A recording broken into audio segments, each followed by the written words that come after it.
We are back. Normally, I drop this video every September 4th on my birthday. It's my big 2-5 coming up on Monday, Labor Day, but I'm dropping this video 2 days early because I figured a lot of you guys are going to be drafting today. A lot of you guys are going to be drafting on Sunday. A lot of you guys are going to be drafting on Labor Day itself. So it is my 25th birthday, hypothetically, 2 days from now. So if you guys want to leave a like on the video, let's try and get this video to 2,000 likes if we possibly can. If this is the first time you're checking us out, of course, hit the subscribe button and stick around with us all season long, and comment down below any birthday wishes, comment down below to call me an idiot for any of my takes, whatever you want to do. It all helps just as well in the YouTube algorithm. Now let's get into it.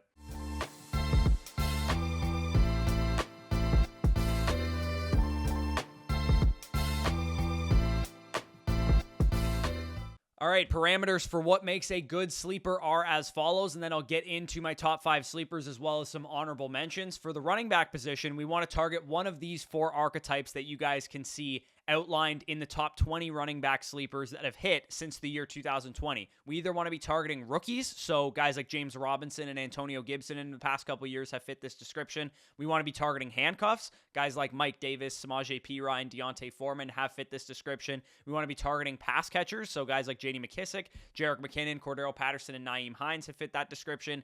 Or we want to be targeting ambiguous backfields, aka we don't know who the starter is, we don't know what the split of the backfield is going to look like, and of course bonus points if any player reaches all of those categories or multiple categories. For running backs and then for wide receivers, you can see one of 3 archetypes that we want to be targeting for a good sleeper wide receiver. Again, rookies, Justin Jefferson, Brandon Ayuk, Garrett Wilson last year, Chris Olave last year, Chase Claypool, and Elijah Moore in their rookie seasons have all hit in recent years. Slot receivers, especially if you guys play in deeper leagues, PPR formats with a lot of flexes, don't overlook the Hunter Renfrows and Jacoby Myers of the world, because those guys have been pretty good in recent years. And then number 3 is wide receivers who were fatigued by. So post-type sleepers, guys like, Mike Williams in the past, Hollywood Brown in the past, Corey Davis in the past, Curtis Samuel in recent years. This list that I'm going to break down here will be my top 5 sleepers at running back and wide receiver. Then I'll give an honorable mention at quarterback and tight end, and then some late round, absolute last round of your draft dart throws at running back and wide receiver as well. Everyone has a different definition of sleeper, but for me, a sleeper is anybody that's going outside of the top 10 rounds in ADP. So nobody on this list will be going inside the top 10 rounds. Anybody who's going that late can always pay off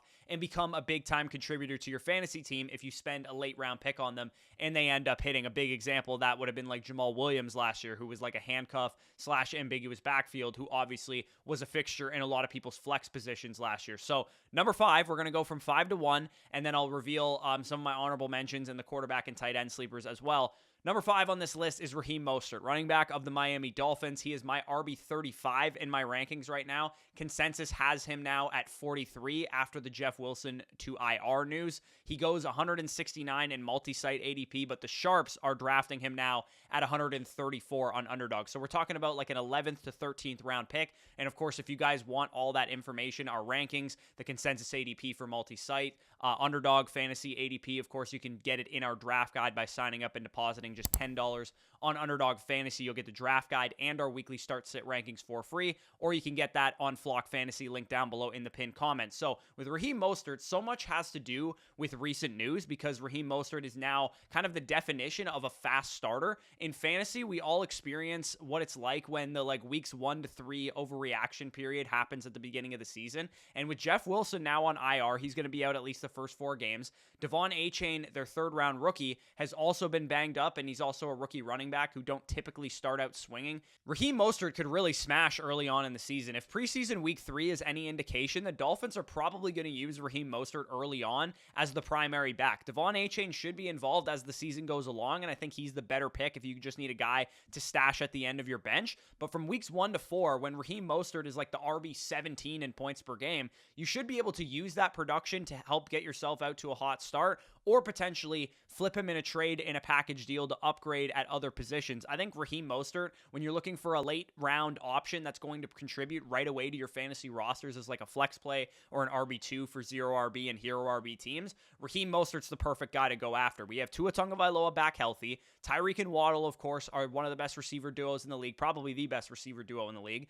This Mike McDaniel rushing scheme that they have there in Miami virtually guarantees efficiency out of any running back that they put out there. And of course, we know know Raheem Mostert can break off long touchdowns. He's really fast, even though he's a little bit older. He was an RB2 or better in pretty much every game that he started last year when he saw 11 or more carries, which is pretty much a lock since Wilson is out. Raheem Mostert was averaging 13.38 PPR points per game, and he was scoring some touchdowns, breaking off some long plays. Devon Achane will be involved at some point, but given his lack of first-team usage in the preseason, I expect that to be after a couple weeks. So if you guys draft Breece Hall, if you guys draft Javonte Williams, if you draft Jahmyr Gibbs, if you're running a zero RB, or if you're running a hero RB, running backs with potential slow starts incoming, the guys that I just mentioned, make it a priority to grab Raheem Mostert in round 9, round 10, round 11 of your fantasy football draft. So number 4 on this list is Jonathan Mingo, wide receiver of the Carolina Panthers. He is my wide receiver 52 in my rankings right now. ADP has him at wide receiver 65, and he has an ADP in the round like 13 to 15 range of fantasy football drafts on multi-sites like, Sleeper and ESPN and Yahoo and all the sites you guys are playing on. Mingo was a polarizing prospect. In dynasty formats, if you guys were following the channel that time of year, I was generally avoiding him at cost because he was a risky prospect. He was a late first round, early second round rookie pick in super flex formats and in one quarterback formats. And at that opportunity cost, I just thought it was a little too risky. But in managed redraft leagues, this is a guy that you're getting, like I said, in rounds 13, 14, and 15 of your fantasy football draft. All the peripherals are there for Jonathan Mingo to actually be somebody that I draft, unlike the dynasty offseason where I was telling you not to draft this guy. He was a one-year wonder at Ole Miss, so he's a little bit risky, but he did have some good moments on film, showcasing his athleticism, showcasing his size, his yards after catch ability. He has really good hands as well. I'm willing to concede that he was an overrated dynasty prospect at the price tag that you're getting him in managed redraft leagues, because he really only was productive for 1 year. He had a 23.8% target share as a senior at Ole Miss, a late breakout age, all that stuff, yada, yada, yada. The bottom line is, though, that the NFL thought this guy was a top 40 draft pick. So I'm just a guy on YouTube. Maybe the NFL knows something I don't.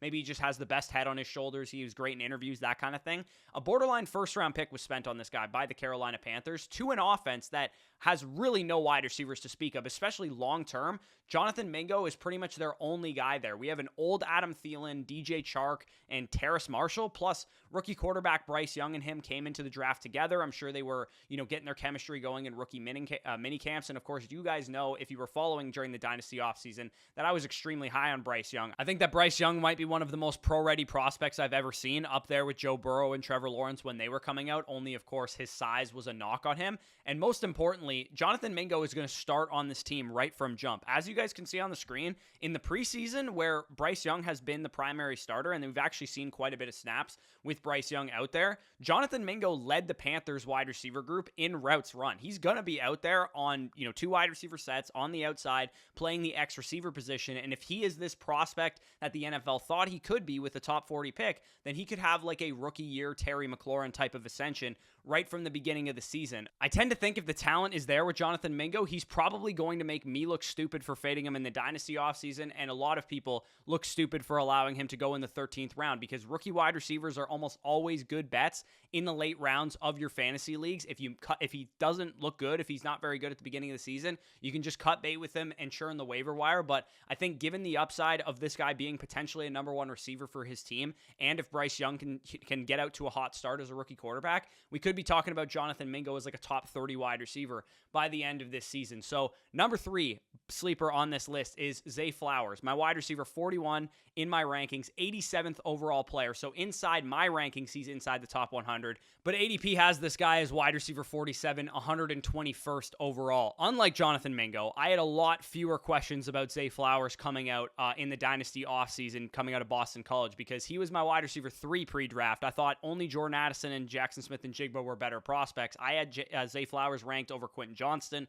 over Josh Downs, over Jonathan Mingo, all over those guys, because he wins on his routes. Point blank period. He is a prototype Z receiver in the NFL, a separator, a guy that you can get in space. He graded out as a top 5 wide receiver in 2023 across the board for Matt Harmon's reception perception versus man, zone, and press coverage. He knows how to get open. Steve Smith Sr. has talked about it on the Underdog Fantasy Football Show if you guys want to check out that video. Despite his size, he played primarily on the outside, and he just has that like dog in him. He played minimally in the preseason, but I did see what I needed to see out of Zay Flowers in the preseason. He ran literally just 10 routes during the entire preseason, and on those 10 routes, he got 1 design screenplay, caught 2 passes for 37 yards and an impressive touchdown where he showcased his yards after catch ability. And then he also drew 2 defensive penalties. They looked his way on half of his 10 routes in the preseason. I think that kind of just goes to show you what Zay Flowers can do in the open field. I expect this Ravens offense to pass a lot more in 2023 with Todd Monken coming in, Lamar Jackson healthy, the addition of Zay Flowers, the addition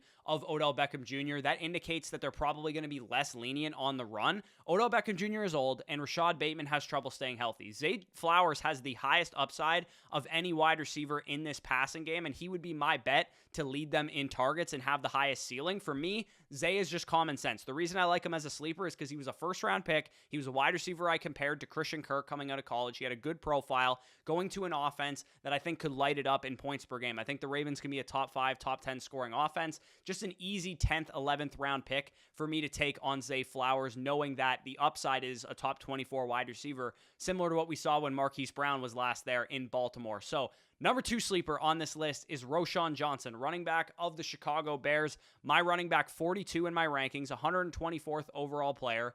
ADP has him as the RB50 off the board, 192nd overall player. Roschon Johnson is the 3rd rookie to make this list now, and he is one of my favorite evaluations that I did during the Dynasty offseason. He's tough, he's physical, he's elusive as hell, excellent in pass protection, more than capable of catching passes out of the backfield as well. My comparison for Roschon Johnson was Ramondre Stevenson, and I thought he was the 5th best back in this class per my grades. I thought he was better than Kendre Miller, Devon Achane, Tajay Spears. Only Tank Bigsby, Zach Charbonnet, Jahmyr Gibbs, and Bijan Robinson ranked higher for me in my grades. And Roschon Johnson fits the bill as both a rookie and an ambiguous backfield, right? Because we don't know what's going to happen here in Chicago, and we know that rookie running backs are generally good investments. I'd say most people expect the Bears to lean heavily on Khalil Herbert, but Khalil Herbert is an undersized running back. He's never handled more than 138 touches per season in the NFL, or 165 touches per season going back to his 5 years in college. So this guy has always been a committee running back. He's never been a feature back at any point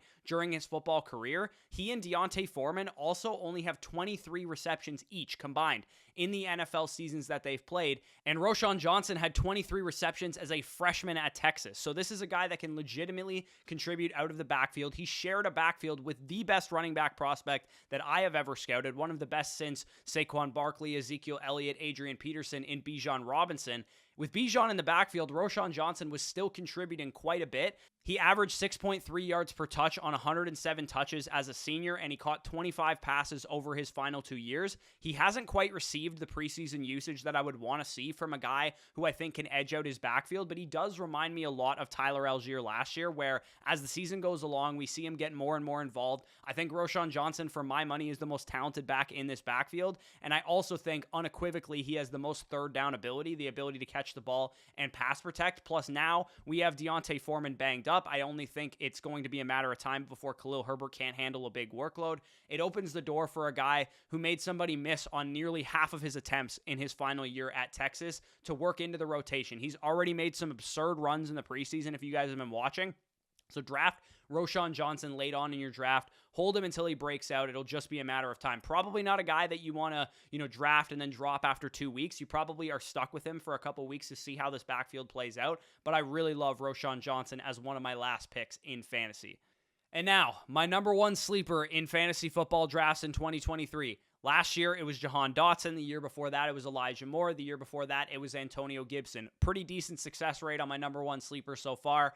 My number 1 sleeper is Skyy Moore, wide receiver of the Kansas City Chiefs. He is my wide receiver 40 in my rankings, going off the board as wide receiver 50, 146th overall player. I think it's very telling that Skyy Moore goes off the board inside the top 90 on Underdog Fantasy, where sharp players are drafting, and he's going outside of the top 140 players in home league ADP. Skyy Moore's rookie season was marred by a lack of a concrete role, and that's the easiest way to put it. While most are quick to write off Skyy Moore as like a face planner due to the lack of production that we saw from him, we do have to remember that this guy was drafted to the Super Bowl champion team, right? He went to the Kansas City Chiefs. They were already established. They were a contender. He came from a non-Power 5 school, and he's only played wide receiver for 3 years. He played high school quarterback and went to Western Michigan and just learned the wide receiver position 3 years ago, and even still, he was an excellent prospect. I had a higher grade on Skyy Moore than I had on Jameson Williams, than I had on Christian Watson, than I had on George Pickens. He was the first non-Power 5 early declare prospect to go in the second round since Devontae Adams back in 2014, who, by the way, notoriously didn't perform his rookie year either, and it took him a little bit to develop. When we look at Skyy Moore's profile, we see a guy that had a 44.8% college dominator. Yeah, it was Western Michigan, but he absolutely dominated the targets in that offense. 39.5% college target share, absolutely an absurd number as well. He tested really well, running in the 4.4s. He was a second-round pick, best comparable player of Golden Tate. I thought he was a good hybrid Z slot receiver type of prospect. And as much as we bash Juju Smith-Schuster on this channel, he is still an established NFL wide receiver who is getting the role that we wanted Skyy Moore to get his rookie season as the starting slot receiver for this team, the guy that's going to work underneath. And now Juju Smith-Schuster is now gone. He's with the New England Patriots, and Skyy Moore can work himself into the primary slot option for Kansas City, and that's enough to make him a good sleeper. But what makes him a great sleeper and my number one sleeper is that he might not just be limited to 3 wide receiver sets, because the Chiefs wide receivers on snaps where Patrick Mahomes has played in the preseason, Skyy Moore has been up there with Marquez Valdez-Scantling as the clear number 1 and number 2 targets and number 1 and number 2 wide receivers in 2 wide receiver sets. So with Skyy Moore, you're talking about a guy that will be on the field often with Patrick Mahomes in an offense that we expect to be one of the best in the league, probably the best in the league. And the Chiefs ranked number 1 in EPA from 11 personnel last year. They ranked number 5 in EPA from 12 personnel. And even though we expect Skyy Moore to be a good slot receiver, they actually played 12 personnel, 2 wide receiver sets 29% of the time. So it is 100% very relevant for him to be on the field in 2 wide receiver sets. And by all accounts, so far this preseason, this team expects Skyy Moore to take a big jump. All we've heard all offseason is that Skyy Moore is going to be one of their big jump players. When they drafted him, they were expecting him to be a 2023 contributor and not a 2022 contributor. Routes are given, targets are earned. And Skyy Moore commanded a 22.1% targets per route run despite his down rookie season last year. He's now poised to be the starter of this team. He scored well in reception perception per Matt Harmon. Even last year when he was having a down season, you guys can see 50th percentile win rate against man, 52nd against zone, and 70th against press to go along with how good he was coming out of Western Michigan, with 86th percentile versus man, 97th percentile versus zone, and 91st percentile versus press. The bottom line is with Skyy Moore, he was a very good prospect. He's now primed to take a big jump in role. He's tethered to the best quarterback in the NFL, the best offense in the NFL, with a clear chance to be the number 2 target in that offense behind Travis Kelce, and he still is somehow going in the double-digit rounds. While your buffoon league mates are drafting Adam Thielen, their second quarterback, potentially their kicker and defense, their own Handcucks, you'll be swinging for upside when it comes to Skyy Moore. If you guys noticed, in this video, I broke down one player kind of in each of the last couple rounds with, Raheem Mostert, Skyy Moore, and Zay Flowers more the 10th to 12th round range, and then Roschon Johnson and Jonathan Mingo more 13th to 15th rounders. So a couple honorable mentions. As I mentioned, I think if you guys are looking for a late round quarterback, one of my favorite options to go after is Anthony Richardson, but if Anthony Richardson is gone, I also really like Sam Howell as a guy that can run. I like Brock Purdy as a guy that's going to be carried by his weapons.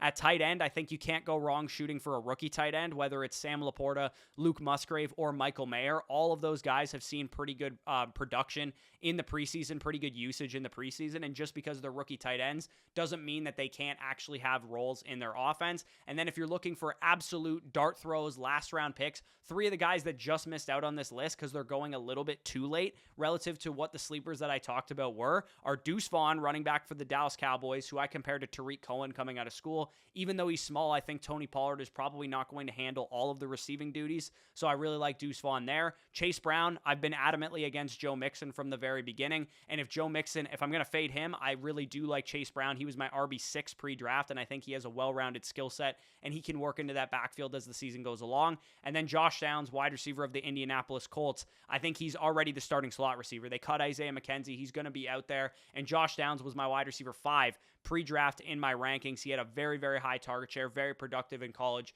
He is also a great late round dart throw as well. So if you guys enjoyed this video, leave a like down below. Like I said, it is my 25th birthday 2 days from now. If you guys want to leave me a happy birthday in the comments, I really appreciate that. It helps out in the YouTube algorithm, and I genuinely, just as a human, appreciate it. So if you want to do that, go ahead. Subscribe to the channel if you are new around here. If you want our draft guide, if you haven't drafted yet, you're watching this on Saturday, and you're doing last-minute preparation, and you draft on Monday or something, definitely go to underdogfantasy.com. Use the promo code FSC at sign up and first deposit. Deposit $10 over there on on Underdog Fantasy, and you will be given draft guide access within a couple hours to do your fantasy football league draft proud and make sure that you dominate your stupid league mates and take over and take all of their money away. Our draft guide is the #1 tool that you guys will need, and you can get it for free just by signing up with $10 on Underdog Fantasy. And you'll also get our weekly start-sit rankings throughout the course of the entire season if you guys are going to be struggling with start-sit decisions as well. You can't play on Underdog where you live, or maybe you already have an Underdog account. You can also get access to all the things I just mentioned on our site, flockfantasy.com. Use the promo code FSE over there for either an annual or a monthly package for 30% off. And if you want to sign up annually, you'll also get a free Zoom consultation and first priority to Dynasty decisions when you sign up over there as well. So with that being said, peace out, and we'll talk to you soon.